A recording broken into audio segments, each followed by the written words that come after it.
ব্ৰহ্মপুত্ৰৰ বালিত শুৱাই লৈ পত্নীক হত্যা।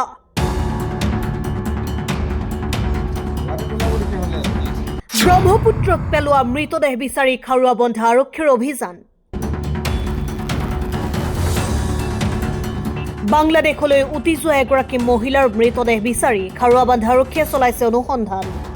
হত্যাৰ শিহৰণকাৰী বিৱৰণ আৰু স্বীকাৰোক্তি আৰক্ষীৰ কেমেৰা।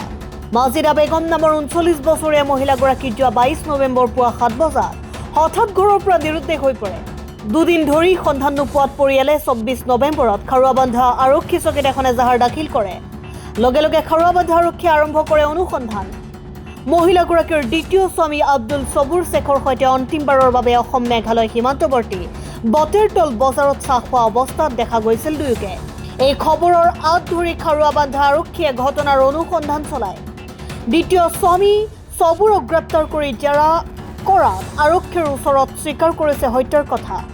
নদীৰ পাৰত পত্নীৰে শাৰীৰিক সম্পৰ্ক কৰাৰ অচিলাৰে বালিৰ মাজত শুৱাই লৈছিল পত্নীক।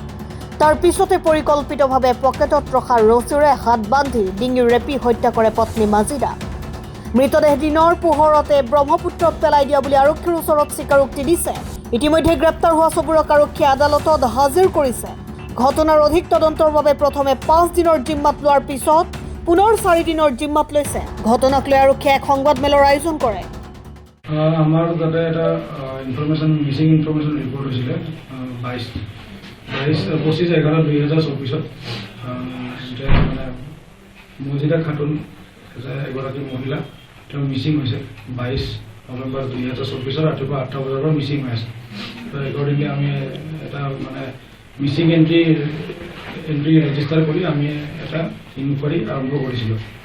ইনকুৱাৰীত আমাৰ চাব ইন্সপেক্টৰ জাকাৰিয়া তেওঁ আপোনাৰ ৰিপৰ্টত এইটো কৈছিল যে মানে যিজন হাজবেণ্ড আছে তেওঁ আব্দুল সবুৰ তেওঁৰ লগত লাষ্ট মানে মজিদা খাতুনক দেখা গৈছিলে। তাৰপিছত মানে তেওঁ ঘৰত ৰেড মাৰোঁতে চাৰ্চ কৰিব যাওঁতে তেওঁ এবস্কণ্ডিং আছিলে। পিছৰ পৰ্যায়ত আমি তেওঁৰ হাজবেণ্ডক আমি এপ্ৰিহেণ্ড কৰোঁ।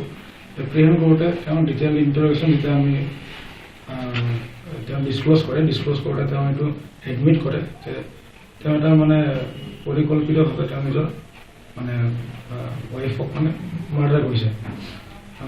তাৰপিছত তেওঁক এৰেষ্ট কৰা হয় আৰু ৰিমাণ্ডত অনা হয়। চিন ৰিকনষ্ট্ৰাক্ট যেতিয়া আমি কৰোঁ তেতিয়া তেওঁ দেখুৱাই দিয়ে যে কেনেকৈ তেওঁ মানে প্ৰথমে খাৰুৱাবন্ধাত তেওঁ নিজৰ ৱাইফক যিটো তেওঁৰ মানে 4th ৱাইফ আছিলে, 4 নম্বৰ পত্নী আছিলে, তেওঁ নিজৰ ৱাইফক 22/11/2024 তেওঁ লগ পায় ৰাতিপুৱা। তাৰপিছত তেওঁক লৈ আহে হাতচিঙিমাৰী বতৰ তলত লৈ আহি তেওঁক চাহ খুৱাই অলপ আগত গৈ তেওঁৰ ৱাইফৰ যিটো মোবাইলটো পেলাই দিয়ে ৰাস্তাত। আৰু তাৰপিছত কালিৰ আলগা বুলি যিটো আপোনাৰ চৰ আছে তাতে লৈ যায়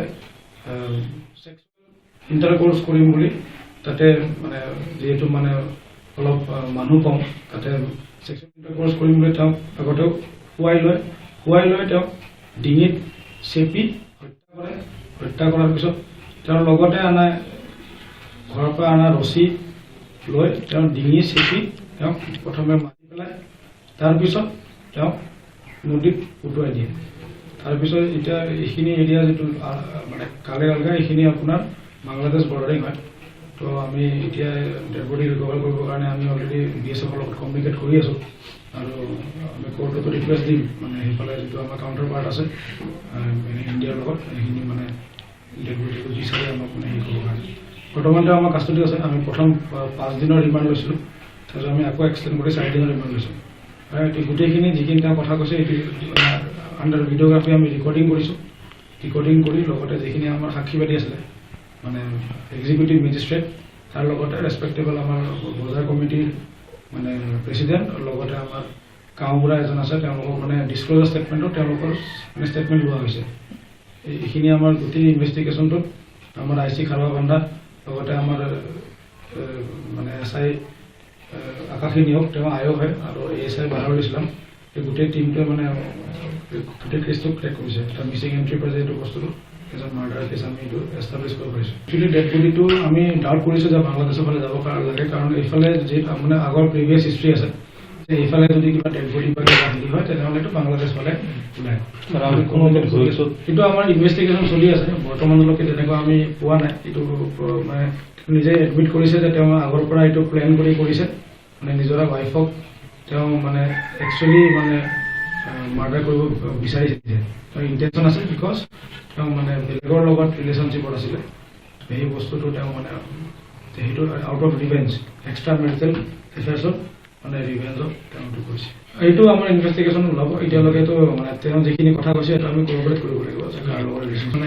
এইটো আউট অফ ৰিভেঞ্জ যে বেলেগৰ লগত ৰিলেশ্যনশ্বিপ আছে সেইখিনি কৰি মানে হেৰি কৰিছে news desk report Assam time ঘৰত আনন্দ আৰু সম্পৰ্কৰ চমক বজাই ৰাখিবলৈ জৰুৰী হৈছে সকলো আনন্দময় মুহূৰ্তত মৰমৰ উপহাৰ দিয়াটো সেইবাবে মধুশ্ৰী জুৱেলাৰ্ছে আনিছে সকলো ৰঙীন ক্ষণৰ বাবে বিশেষ গহনা হীৰাৰে হওক সোণৰে হওক বা ৰূপৰে হওক শ্ৰেষ্ঠ ডিজাইনছ আৰু হলমাৰ্কযুক্ত গহনাই ৰাখে সম্পৰ্কক নিখুঁত তেনেহ'লে আজিয়ে আনক আনন্দ মধুশ্ৰী জুৱেলাৰ্ছৰ সৈতে যোগাযোগ কৰক 7002800341 নাইবা ভিজিট কৰক LNB ৰোড নলবাৰী অসম